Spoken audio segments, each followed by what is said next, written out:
کہ جن جنگوں کا حوالہ دیا حضور نے، پیشن گوئی کی ہے، اس کا نقطہ آغاز تھا خلیج کی جنگ، لیکن اس میں جو جنگ اب ہونے والی وہ الملحمۃ العظمی، آخری نتیجہ، ڈراپ سین، وہ یہ ہوگا کہ اللہ کے دین کا بول بالا ہوگا اور پوری دنیا پر محمد کے لائے ہوئے دین صلی اللہ علیہ وسلم کی حکومت قائم ہوگی۔ اللہ تعالیٰ کر سکتا ہے، کوئی اس کے لیے مشکل نہیں، هو علی کل شیء قدیر، اسے ہر شے کی قدرت حاصل ہے۔ لیکن اصل بات جو ہے میں آپ کو بتانا چاہتا ہوں، یہ ہے سائیڈ ایشو، اصل ایشو ہے فلسطین کا جو شروع ہونے والا ہے، بھٹی دہکے گی وہاں۔ ظاہر بات ہے کہ اگر کوئی بہت بڑا اقدام ہو جاتا ہے فلسطینیوں کے خلاف، اور اگر واقعتاً مسجد اقصیٰ اور قبۃ الصخرہ گرا دیے جاتے ہیں، جو طوفان اٹھے گا عالم عرب میں، یہ حسنی مبارک ہو یا شاہ خالد ہو یا کوئی اور ہو، یہ نہیں روک سکتے اس طوفان کو۔ نوجوان خون اٹھے گا، غیرت اور جو بھی حمیت ہے، مسلمان ان پڑھ سے ان پڑھ اور بالکل بے دین، وہ بھی مسجد کی حرمت پر کٹ مرنے کو تیار ہو جاتا ہے۔ مسجد تو بنا دی شب بھر میں ایمان کی حرارت والوں نے، من اپنا پرانا پاپی ہے، برسوں میں نماز ہی بننا سکا۔ وہ چاہے کانپور کی مسجد تھی، مسلمانوں نے جانے دی ہے، چاہے وہ شہید گنج کی مسجد تھی، مسلمانوں نے جانے دی ہے، چاہے نماز نہ پڑھتے ہو، لیکن یہ جو حرمت اور یہ جو حمیت اور یہ غیرت ہے، اس سے جو طوفان اٹھے گا یہ ہوگا اس ملحمۃ العظمی، اس کی طرف پیش رفت ہو رہی۔ کتاب الملاحم سے احادیث کے حوالے سے کہ جن جنگوں کا حوالہ دیا حضور نے، پیشن گوئی کی ہے، اس کا نقطہ آغاز تھا خلیج کی جنگ۔ صدام حسین نے اسے کہا تھا یہ مدر آف وارز ہے، ام المحارب، یہ ایک جنگ نہیں ہے۔ اس کا نقشہ بھی حدیث میں موجود ہے، پیشن گوئی موجود تھی، اس وقت بھی ہم نے شائع کی تھی۔ لیکن اس میں جو جنگ اب ہونے والی وہ الملحمۃ العظمی۔ ملحمہ کسے کہتے ہیں؟ لحم، گوشت کو کہتے ہیں، اور قصائی کی دکان کو عربی میں ملحم کہتے ہیں، جہاں گوشت کے ٹکڑے کیے جاتے ہیں۔ آج کل مشینوں سے ہوتے ہیں، اب جو ہے وہ ہاتھ سے چھریوں سے نہیں ہوتے، لیکن ٹکڑے ہو رہے ہوتے ہیں، جسموں کے چیتھڑے اڑ رہے ہوتے ہیں۔ ملحمہ، یہی لفظ استعمال کیا تھا حضرت سعد ابن عبادہ نے رضی اللہ تعالی عنہ یوم فتح مکہ۔ ان کے دل میں تھا کہ اب ہم انتقام لیں گے ان عربوں سے، ان قریش سے۔ الیوم یوم الملحمہ، الیوم یوم الملحمہ، یہ کہتے ہوئے جا رہے تھے، ایک خاص کیفیت، آج ہے گوشت کے ٹکڑے اڑانے کا دن۔ حضور سے کہا کسی نے جا کر کے ساتھ تو یہ کہہ رہے ہیں الیوم یوم الملحمہ، الیوم یوم الملحمہ۔ حضور نے فرمایا نہیں، ان سے کہو جا کر الیوم یوم المرحمہ، الیوم یوم المرحمہ، آج رحمت کا دن ہے، آج تو میں ان سب کو معاف کروں گا۔ لا تثریب علیکم اليوم، میں تم سے وہی بات کہہ رہا ہوں جو میرے بھائی یوسف نے کہی تھی اپنے بھائیوں سے، اذهبوا فانتم الطلقاء، جاؤ تم سب کے سب آزاد۔ وہ ملحمہ ہے جس کو کہ حضور نے حضرت معاذ بن جبل رضی اللہ تعالیٰ عنہ سے روایت ہے، اس میں سے جو ابو داؤد میں روایت آئی ہے اس میں الملحمۃ العظمی، عظمی مؤنث ہے اعظم کا۔ آپ کہتے ہیں جنگ عظیم اول، جنگ عظیم دوم، عظیم کا باپ ہو گیا اعظم، سب سے بڑا، اور اس کا مؤنث ہے سب سے بڑی، عظمی، الملحمۃ العظمی، سب سے بڑی لڑائی۔ میرے نزدیک یہ وار کے معنی میں نہیں ہے، بیٹل کے معنی میں۔ انگریزی میں یہ دو لفظ علیحدہ ہے، وار، بیٹل۔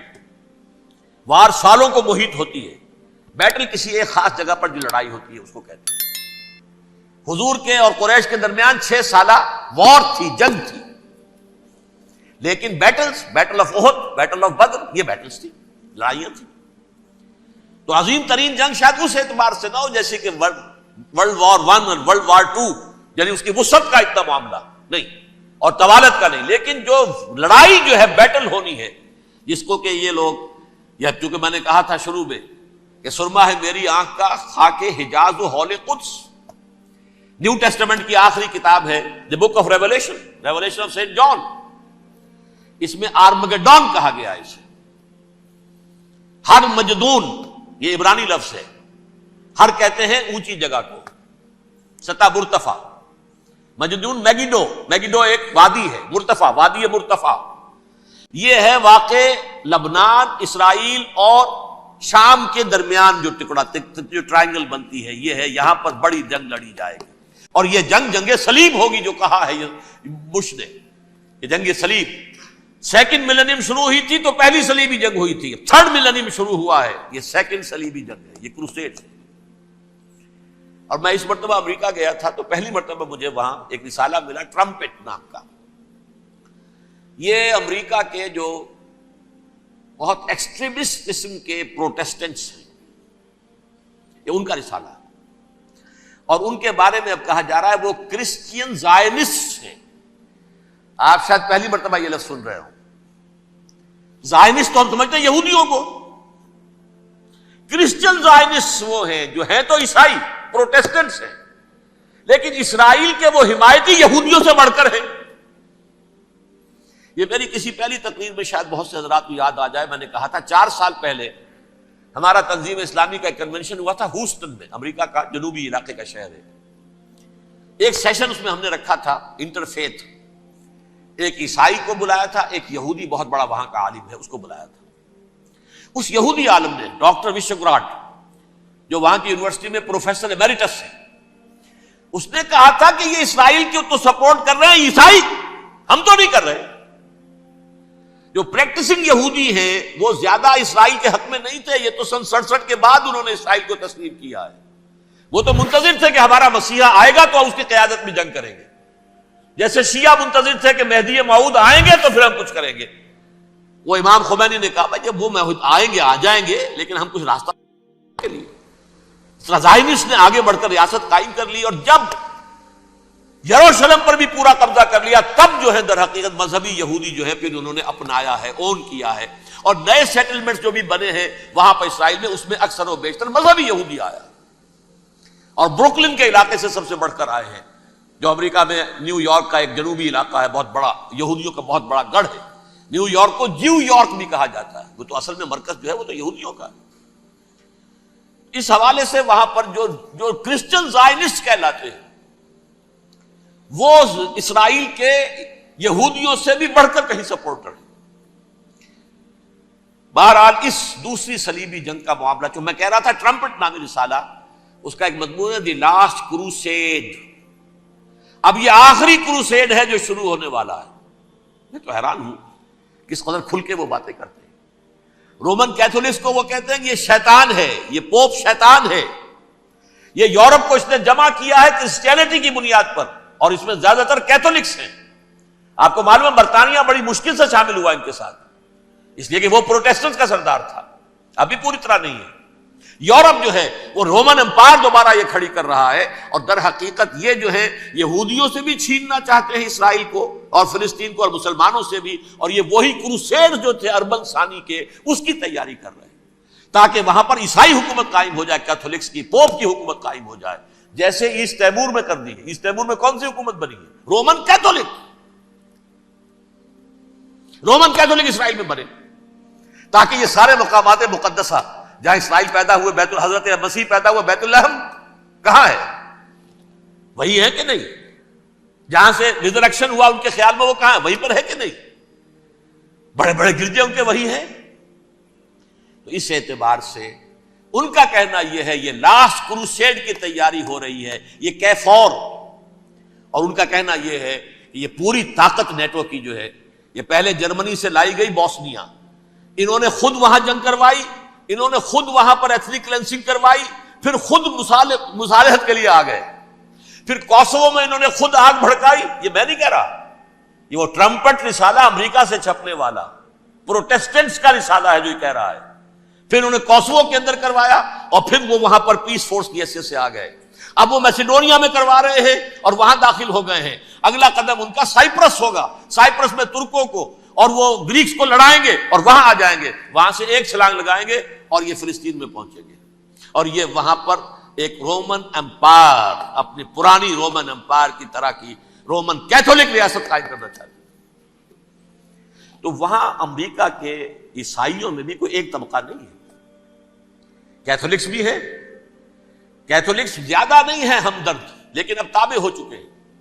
اسحاق ریبین نے جب یہ پیس ٹاک شروع ہوئی تھی، آپ کو یاد ہوگا شاید، کہ جب وہ آیا تھا واشنگٹن سے واپس فلسطین اسرائیل، تو پہلے روم میں رکا for an audience with the Pope, اور پوپ کو اس نے ایک مرتبان سا پیش کیا تھا، حضرت سلیمان علیہ السلام کے زمانے کا مرتبان، اور کہا تھا دیکھیے 3000 برس تک ہم نے اس کی حفاظت کی ہے، اب یہ میں آپ کے حوالے کر رہا ہوں۔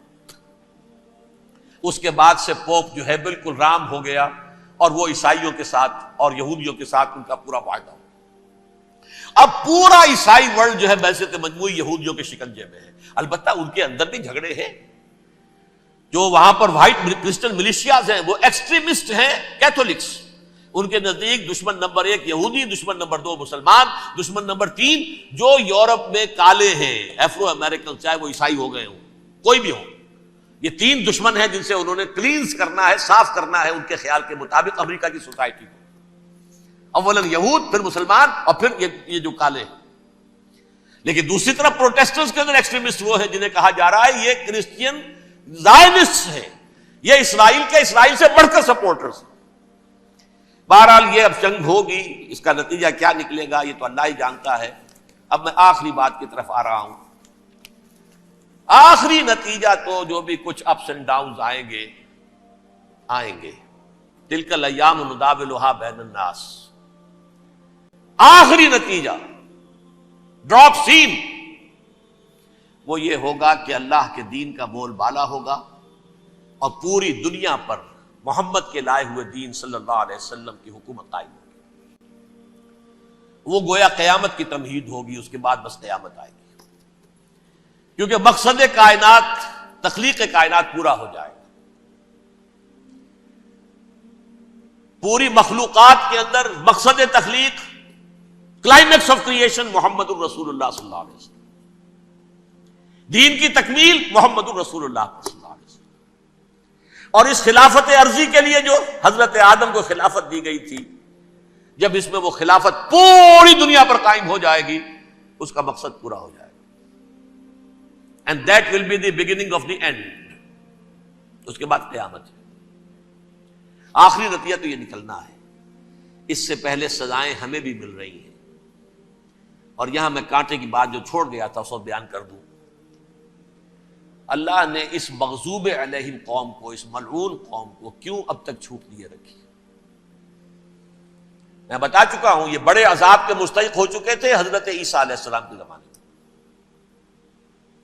چھوٹ دی ہے، ابھی تک ہے، بلکہ ایک مرتبہ ابھارا ہے، 1900 برس کے بعد ابھرے ہیں یہ، بالفور ڈیکلریشن 1917، سن 70 عیسوی کے بعد، تقریباً 1900 برس، 1850 برس تو ہے کم سے کم۔ پھر creation of Israel 1948، 1967 extension of Israel, یروشلم پر قبضہ، یہ سارا جو ہے کیوں ہے؟ اللہ تعالیٰ اس خیر امت محمد صلی اللہ علیہ وسلم، اس کے بہترین حصے کو سزا ان ملعونوں کے ہاتھوں دے رہا ہے۔ کیوں؟ جو جرم انہوں نے کیا تھا وہی ہم نے کیا۔ انہوں نے اللہ کی کتاب کو پیٹھ کے پیچھے پھینکا، نبذ فریق من الذین اوتوا الکتاب کتاب اللہ وراء ظہورہم، ہم نے اپنی پیٹھوں کے پیچھے پھینکا کہ نہیں؟ کولونیل رول سے آزاد ہوئے، کہیں اسلامی قانون نافذ کیا، کہیں اسلامی نظام قائم کیا،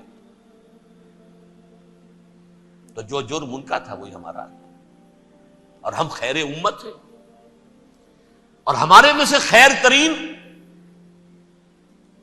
عرب ہیں، ان پر اللہ کا فضل، ان کی مادری زبان میں اللہ کی کتاب موجود ہے۔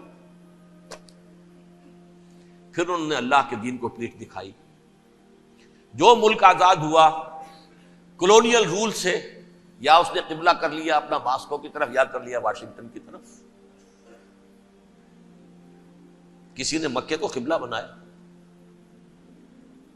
یہ بدترین سزا ہے۔ ویل للعرب من شر قد اقترب۔ اور ترمذی شریف میں تو یہاں تک روایت ہے، من اقتراب الساعۃ ہلاک العرب، قیامت کے قرب کی ایک نشانی یہ بھی ہوگی کہ عرب ہلاک ہو جائیں گے۔ ایک حدیث میں الفاظ آتے ہیں کہ حضور نے جب کہا یہ ہوگا یہ ہوگا یہ ہوگا یہ بربادی آئے گی، تو کسی زوجہ محترمہ نام میں بھول رہا ہوں، انہوں نے پوچھا کہ عرب اس دن کہاں ہوں گے؟ فرمایا العرب یومئذ قلیل، بہت کم۔ آخری خاتمہ ہونا ہے یہود کا حضرت مسیح علیہ السلام کے ہاتھوں، وہ عذاب جو 2000 برس تک ان سے ٹلا رہا وہ آئے گا، اور ان کے رسول ہی کے ہاتھوں آئے گا۔ لیکن اس سے پہلے مسلمانوں پر یہ عذاب آ رہا ہے، ہولوکاسٹ کے درجے کا عذاب آ رہا ہے۔ البتہ ہم پاکستانی اس میں یوں سمجھ لیجئے کہ وہ تو خبریں موجود ہیں احادیث میں، وہاں تو جو ہونا ہے ہونا ہے۔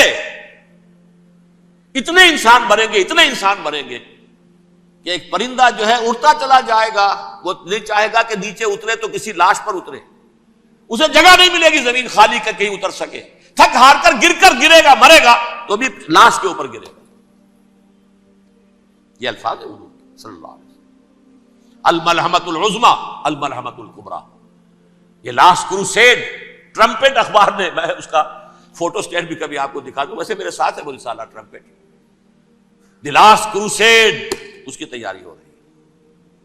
وہ الملحمۃ العظمی اور ملحمۃ الکبریٰ جو ہے وہ آنے والی ہے۔ ابن ماجہ میں کبریٰ کہا ہے، اکبر کا مؤنث کبریٰ، ملحمہ کبریٰ سب سے بڑی جنگ، اور ملحمہ عظمی سب سے عظیم جنگ، یہ ہوگی اور بہت جلد ہوگی۔